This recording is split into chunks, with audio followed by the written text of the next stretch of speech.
नमस्कार साथियों, जानवी आईटीआई के ऑफिशियल यूट्यूब चैनल पर आप सभी का एक बार फिर से तहे दिल से बहुत बहुत स्वागत है। जिन साथियों तक ये वीडियो पहुंच पा रहा है सभी इस वीडियो को पूरा देखिए और अपने सभी साथियों में वीडियो को शेयर जरूर से कर दीजिए।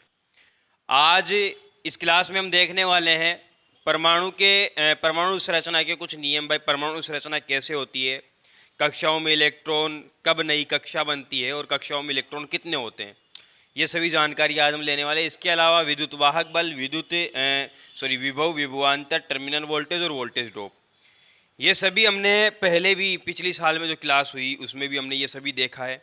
और कुछ चीज़ें मैं इसमें अलग बताने वाला हूँ और कुछ चीज़ें आपको उस क्लास से देखने को मिलेगी।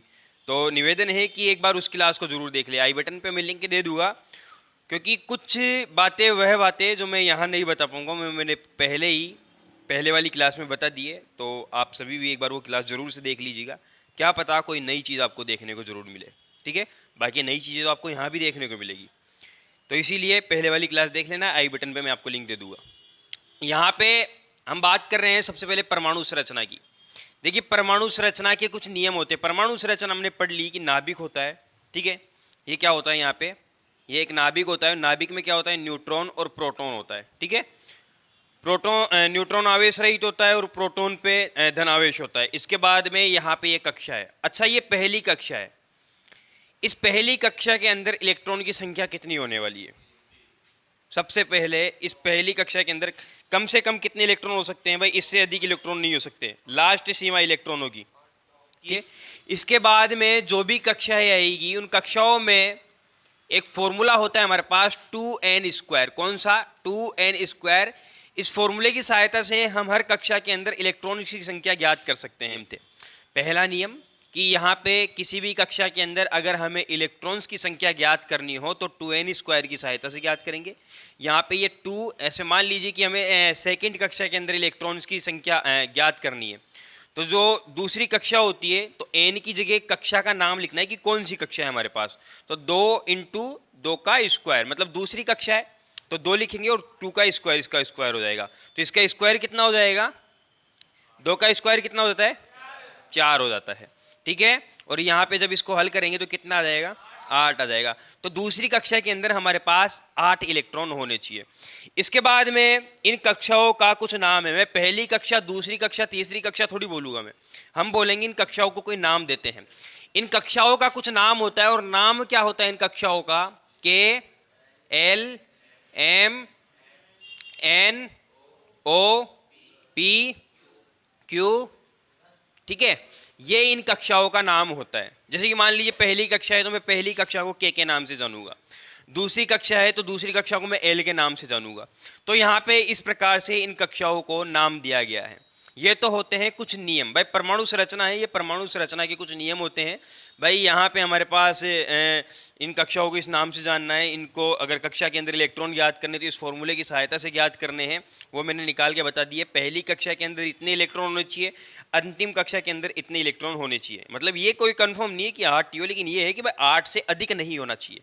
ठीक है, 8 से अधिक नहीं होना चाहिए, 18 से अधिक नहीं होना चाहिए। ये इलेक्ट्रॉन्स की बात हो गई। इसके बाद में अगला नियम ये है कि यहाँ पे जितने प्रोटॉन है, मान लीजिए यहाँ पे प्रोटॉन की संख्या 10 है। प्रोटॉन की संख्या एक बार के लिए मान लीजिए 10 है, तो यहाँ पे जितनी भी कक्षाएं हैं इन सभी के अंदर इलेक्ट्रॉन्स की संख्या मिलाकर भी 10 होने चाहिए। मतलब एक परमाणु का नियम है, परमाणु का ये नियम है कि प्रोटॉन बराबर इलेक्ट्रॉन, मतलब प्रोटॉन की संख्या और इलेक्ट्रॉन की संख्या बराबर होनी चाहिए। नाभिक में जितने प्रोटॉन अवस्थित है, मतलब जितने प्रोटॉन हैं उतने ही यहाँ पे इलेक्ट्रॉन होने चाहिए, पहली चीज। अब हम यहाँ पे 2n² की सहायता से मान लीजिए इलेक्ट्रॉन्स की संख्या ज्ञात कर लेते हैं। अभी हमने ज्ञात किया है सेकंड कक्षा के अंदर 8 इलेक्ट्रॉन होंगे। 8 इलेक्ट्रॉन से कम भी हो सकते हैं, हर पदार्थ के ऊपर निर्भर करता है कि दूसरी कक्षा में कितने इलेक्ट्रॉन होंगे, लेकिन यह है कि 8 से अधिक नहीं होना चाहिए। क्या? 8 से अधिक नहीं होना चाहिए। तो मान लीजिए कि दूसरी कक्षा में 8 इलेक्ट्रॉन हो गए कंप्लीट। अब ऐसा है भाई, इलेक्ट्रॉन तो और आएंगे, भाई इलेक्ट्रॉन तो और बनेंगे ना, तो इलेक्ट्रॉन और बनेंगे तो फिर क्या 8 से अधिक नहीं बन सकते? फिर तीसरी कक्षा का निर्माण होता है। क्या होता है? फिर तीसरी कक्षा का निर्माण होता है। तो जब तक पहली कक्षा के अंदर जो पहले से कक्षा बनी हुई है उसके अंदर जब तक इलेक्ट्रॉन पूरे ना हो जाए सूत्र के अनुसार, भाई सूत्र से निकाल के देख लो, भाई हमारे पास m कक्षा है तो m कक्षा के अंदर कितने इलेक्ट्रॉन होने चाहिए, अधिक से अधिक। तो इस सूत्र की सहायता से हमने देख लिया। अब यहाँ पे मान लीजिए ये तीसरी कक्षा है m कक्षा, तो यहाँ पे हमने ये फॉर्मूला लगाया 2n, n की जगह हमने 3, भाई तीसरी कक्षा हो गई इंटू 2, और इसको जब हम हल करते हैं तो कितना आ जाएगा 2 मल्टीप्लाई 9 बराबर 18, मतलब 18 इलेक्ट्रॉन तीसरी कक्षा में होने चाहिए। अब मान लीजिए कि इलेक्ट्रॉन बढ़ेंगे, अब इलेक्ट्रॉन बढ़ा, एक इलेक्ट्रॉन और आ गया, ठीक है भाई, ये कक्षा इसने त्याग की, अब इलेक्ट्रॉन आगे वाली कक्षा में आना चाहिए। तो यहाँ पे तो पहले से 18 है भाई, पहले से 18 है ना, तो फिर यहाँ पे एक इलेक्ट्रॉन और आ गया तो वो तो 19 हो जाएंगे। फिर यहाँ से इलेक्ट्रॉन कहाँ जाएगा, फिर होता है हमारे पास एन कक्षा का निर्माण। किस कक्षा का निर्माण होता है, एन कक्षा का निर्माण होता है, फिर आगे वाली एन कक्षा बन जाती है। तो इस प्रकार से क्या होता है कि जैसे ही एक कक्षा के अंदर इलेक्ट्रॉन्स पूर्ण हो जाते हैं, ठीक है, मतलब जितने उसके अंदर होने चाहिए, फिर नई कक्षा का निर्माण हो जाता है। बात समझ में आ गई। अब इसी प्रकार से जहां पर हो सकता है कि सूत्र काम ना है, ठीक है, जहां पर हमारे ये नियम काम में ना है, जो नियम मैंने आपको पढ़ाया भाई, न्यूट्रॉन और प्रोटॉन की संख्या, सॉरी, इलेक्ट्रॉन और प्रोटॉन की संख्या बराबर होनी चाहिए। तो ऐसे कुछ पदार्थ होते हैं जिनके अंदर नहीं होती, जिनके अंदर ये नियम फॉलो नहीं होते, ठीक है। तो उन पदार्थों का मैं नाम बता देता हूं। पहला है हाइड्रोजन, दूसरा है ऑक्सीजन और तीसरा है सोडियम, ठीक है। पहला कौन सा है, पहला कौन सा है, हाइड्रोजन, ठीक है, पहला हो गया हाइड्रोजन। दूसरा है ऑक्सीजन, कौन सा है, ये हो गया ऑक्सीजन, और तीसरा सोडियम। अब अगर हम यहाँ पे हाइड्रोजन की अगर परमाणु संरचना देखते हैं तो इसकी परमाणु संरचना हो जाती है, यहाँ पे ये तो नाभिक हो गया, और नाभिक में होता है एक प्रोटॉन।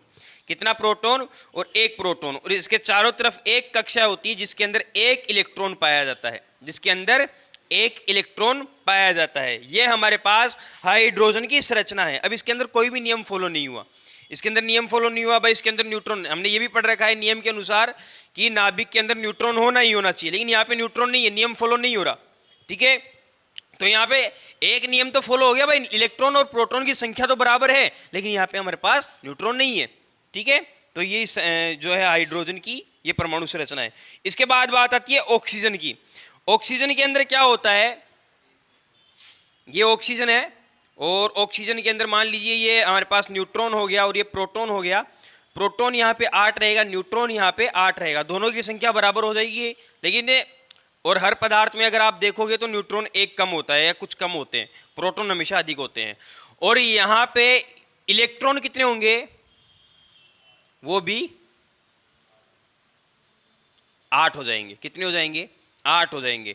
तो यहाँ पे जो हमारे पास ऑक्सीजन है, ऑक्सीजन के अंदर इलेक्ट्रॉन, प्रोटॉन और न्यूट्रॉन की संख्या कितनी हो जाती है, 8 8 8 हो जाती है, ठीक है। इसके बाद में बात बच रही है सोडियम की। सोडियम में क्या होगा कि यहाँ पे 11 प्रोटॉन 11 इलेक्ट्रॉन और 12 न्यूट्रॉन होते हैं। न्यूट्रॉन कितने होते हैं, 12, न्यूट्रॉन कितने हो जाएंगे, 12, सॉरी हाँ, न्यूट्रॉन 12 और प्रोटॉन कितने, 11। और यहाँ पे ये कक्षा होगी, कक्षाओं में इलेक्ट्रॉन कितने हो जाएंगे, वो भी 11 हो जाएंगे, ठीक है। तो यहाँ पे ये कुछ पदार्थ ऐसे हैं जिनकी संरचना अलग होती है, तो वो संरचना मैंने आपको पहले ही बता दी है। इसके बाद में ये हो गई हमारे पास परमाणु के कुछ नियम थे, वो नियम हमने देख लिए। अब हम क्या देखने वाले हैं, परमाणु भार देखने वाले हैं। देखिए हमारे पास यहाँ पे जो परमाणु होता है, परमाणु के अंदर सबसे भारी कण कौन सा होता है, एक तो प्रोटॉन रहेगा और एक न्यूट्रॉन रहेगा। आपको पता है इलेक्ट्रॉन तो ना की बराबर होता है, बहुत हल्का कण होता है, सबसे हल्का कण इलेक्ट्रॉन ही होता है, तो ना की बराबर होता है। यदि मैं न्यूट्रॉन और प्रोटॉन की संख्या को जोड़ दूं तो यहाँ पे मेरे पास परमाणु भार निकल करके आ जाएगा।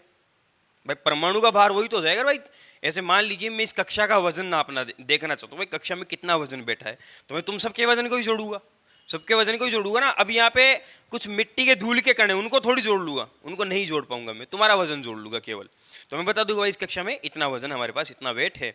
इसी प्रकार से हम बात कर रहे थे यहाँ पे परमाणु भार की। तो परमाणु भार में क्या होता है, नाभिक के अंदर भाई जितने न्यूट्रॉन और जितने प्रोटॉन होते हैं उनके वजन को जोड़ लो और वो हमारे पास क्या हो जाता है, परमाणु भार हो जाता है, ठीक है। तो परमाणु भार क्या होता है, नाभिक के अंदर स्थिर न्यूट्रॉन और प्रोटॉन का योग ही हमारे पास क्या हो जाता है, परमाणु भार हो जाता है। भाई परमाणु का भार कितना है, परमाणु का वेट कितना है, बात समझ में आ गई।